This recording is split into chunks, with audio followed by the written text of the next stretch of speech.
Welcome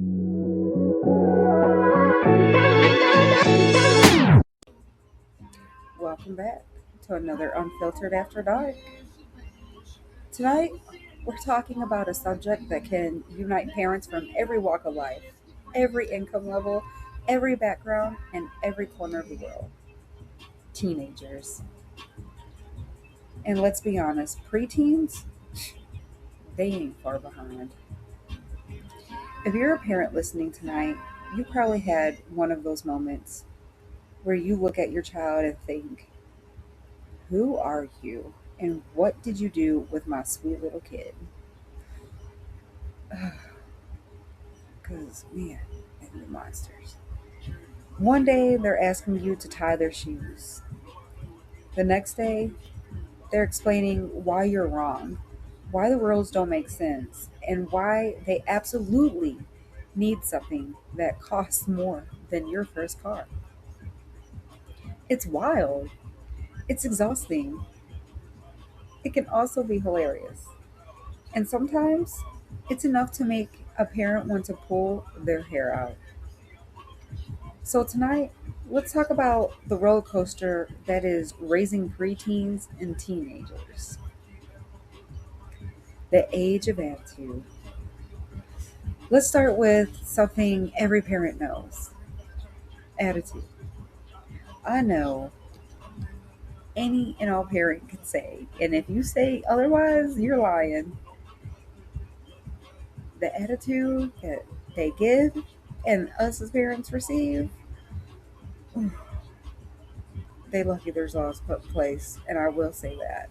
And if nobody else can agree with that, you're lying. You're lying. But where does that attitude come from?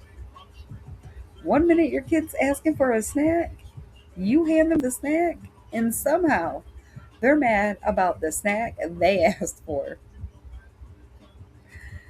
Have any of y'all ever noticed that? Like, bruh, you just asked for a snack. I gave you what you asked for.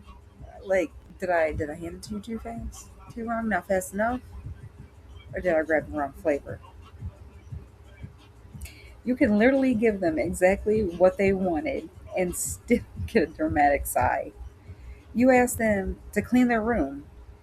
Suddenly, you're the villain in their life story.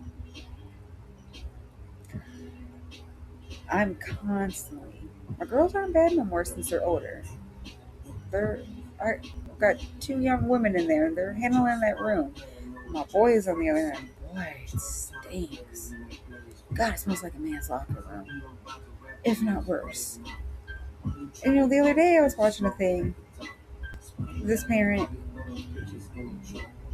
she was saying if you don't clean your kids' room, at least like once a week or once a month for them, give them a little break because they get burned off. And like, boy, you should have dirtied up the room the first time because I'm gonna clean it one time, and after that I ain't ever gonna help you again. I had to clean the rest of the house up again after you.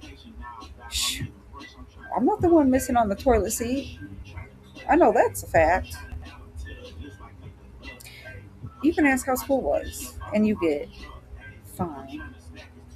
What happened today? Nothing. Well, did you learn anything? No, God. We don't do anything in class. Meanwhile, they spent 8 hours there. How does nothing happen for 8 hours?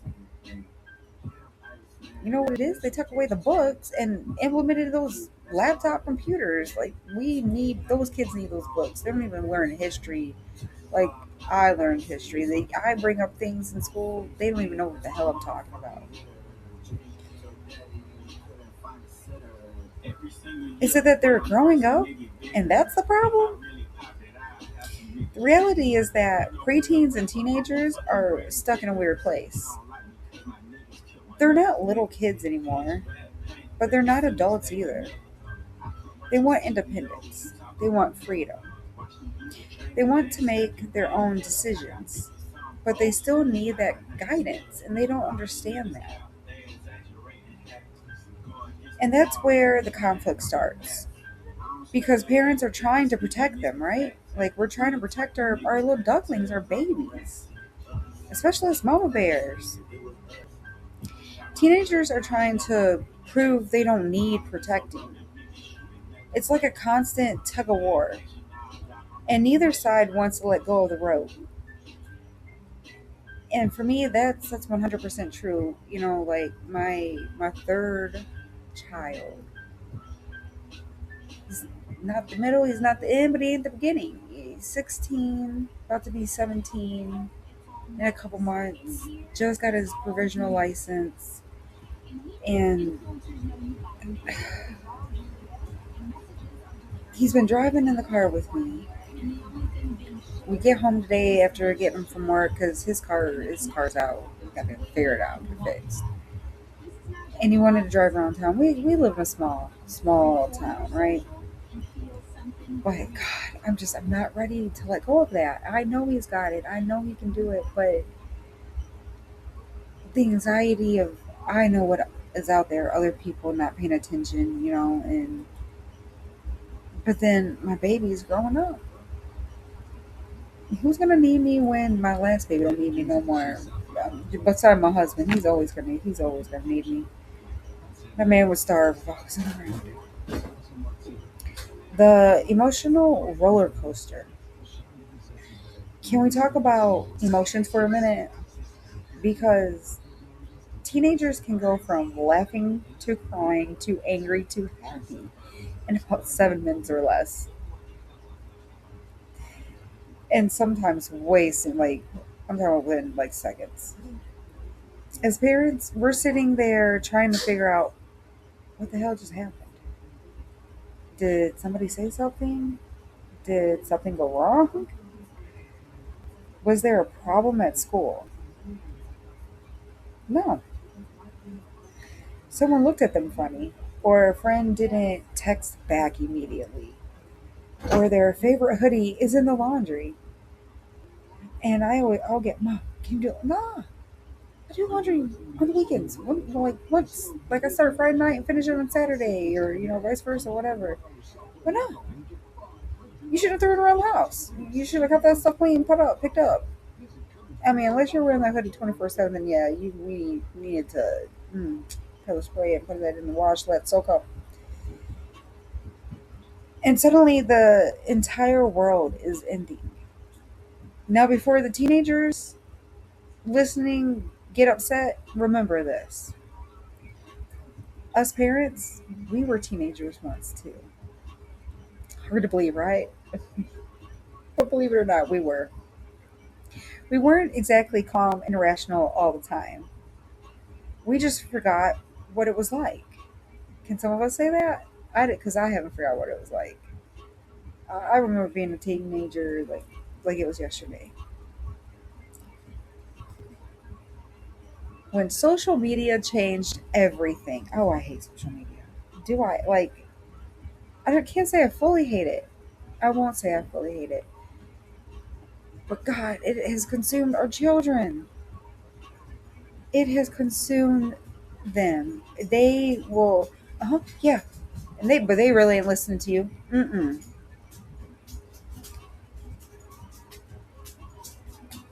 I honestly think today's parents are dealing with challenges previous generations never had, and they're not. Like when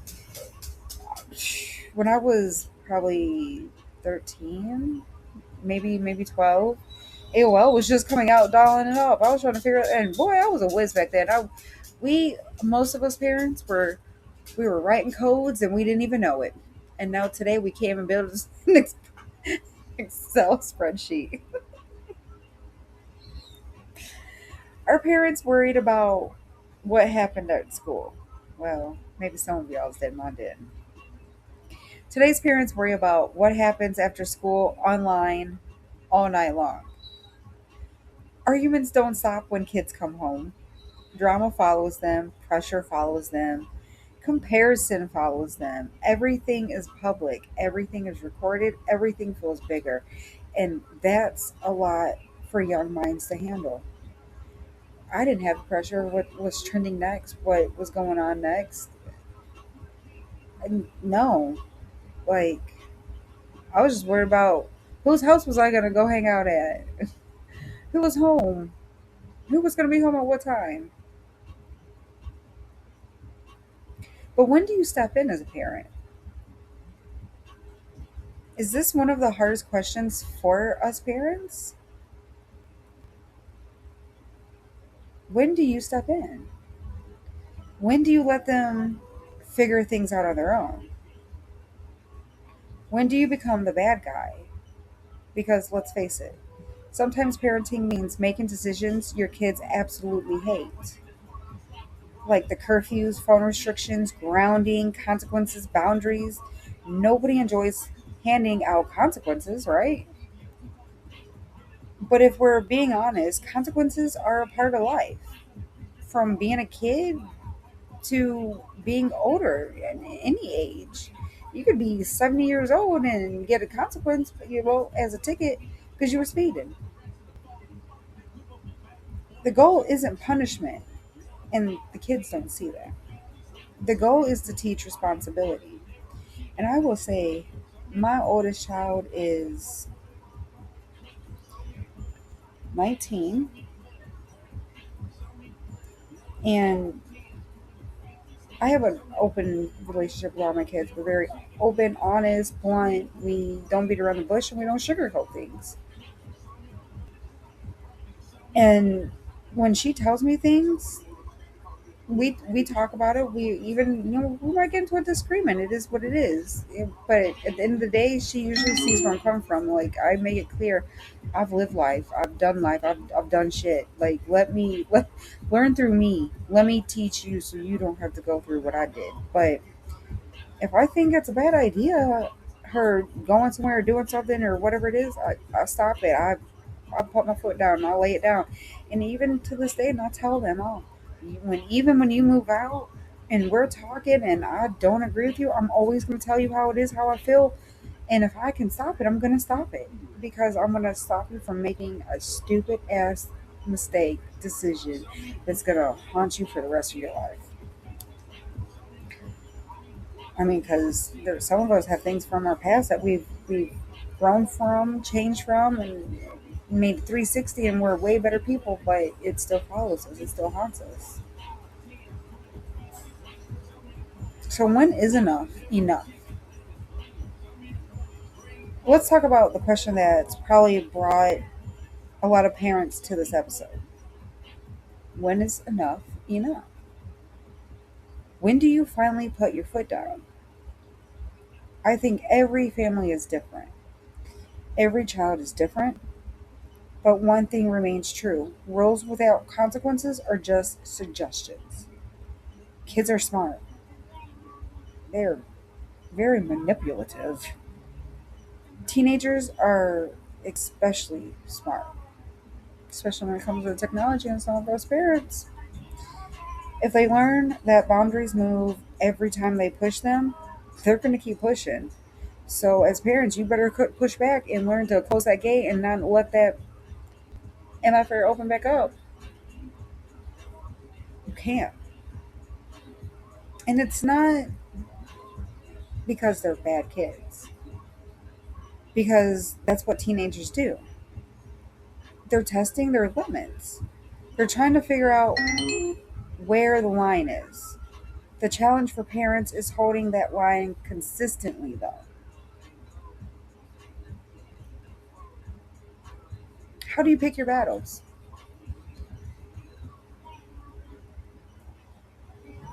Sometimes parents get themselves into trouble trying to fight every battle.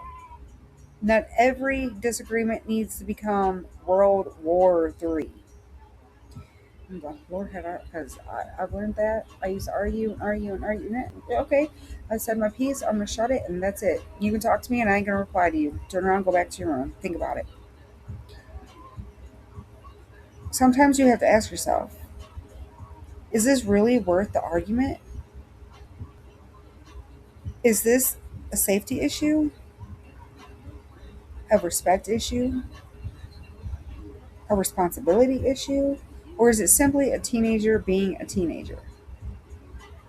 Because if you fight every battle, eventually everyone ends up exhausted, aggravated, and pissed off, and that's not a good combination. Sometimes wisdom is knowing what matters most.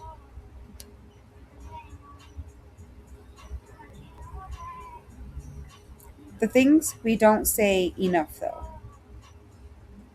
I think one thing parents forget to tell their kids is this: we're learning too as parents. Some of us are still learning to be, I don't know, like to be better, to be a better parent. Some of us didn't have the greatest parents, so we that's who we learned from, right?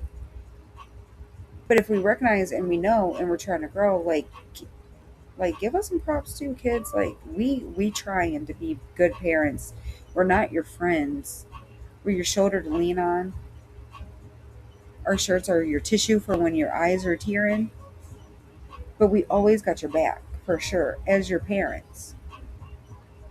But just like you guys are learning to become adults, responsible, we're trying to learn to be better parents. There isn't a handbook that perfectly prepares us for every stage of parenting. We're figuring things out as we go. We're trying to be our best. We're going to make mistakes. We're going to get things wrong sometimes. But most parents are operating from a place of love. Even when it doesn't feel that way to the children, we are.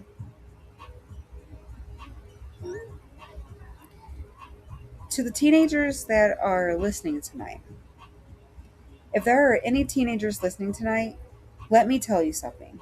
Your parents aren't perfect, but chances are they're carrying a lot more than you realize: bills, work, stress, responsibilities, worrying about your future, worrying about your safety, worrying about decisions that you're making. Sometimes the rules that annoy you the most come from the deepest love. You don't have to agree with every rule, but understand where it comes from can change the conversation. And I promise you, if you don't understand today, tomorrow, next week, when you become a parent and you're holding it down, you're going to have that aha moment. You're like, damn, my mom told me so. Damn, my daddy said, yeah, it'll click. I promise. I've had, we've all had those moments, right? We've all had those moments for sure. To the parents listening, and to the parents listening tonight, give yourself some grace. You're not going to get everything right. Some days you'll feel like you're winning. Other days, you'll wonder if your child heard a single word you said. But that's normal. Parenting isn't perfection, it's showing up every single day. It's loving them even when they're difficult. It's guiding them even when they push back. It's staying consistent even when you're tired. So tonight, I want to hear from you. How do you handle your teenagers? How do you handle your preteens? Maybe some of y'all's got some fight. I don't know if y'all can hear it picking up. I'm in the living room tonight, chilling on the couch. The boys are in the room, right across from the living room, and they've been arguing. But I'm letting them figure it out because I can't save every fight, right? Because then sometimes I'll just get into it and it's just a whole spiral down. So, how do you handle your teenager or your preteens or both if you have them? What's the funniest thing they've done? I want to know. Oh, I could tell y'all some stories. Probably, we all probably have the same stories too, I bet. What's the most frustrating thing they've done? When do you think enough is enough? When do you put your foot down? And how do you balance discipline with understanding? Because every parent has a story, and every parent has learned lessons the hard way. As we wrap up tonight's episode of Unfiltered After Dark, remember this: teenagers may test your patience, preteens may challenge your sanity, they may leave you confused, frustrated, exhausted, and questioning everything. but they're also growing. They're learning. They're trying to figure out who they're going to become in life. And one day, these same kids who drive us crazy will hopefully look back and realize just how much their parents cared. Thank you for spending your evening with me. Drop your stories, your advice, your frustrations, and your victories in the comments. Until next time, this is Unfiltered After Dark. Good night, everybody. Stay safe, stay patient, and good luck with those teenagers.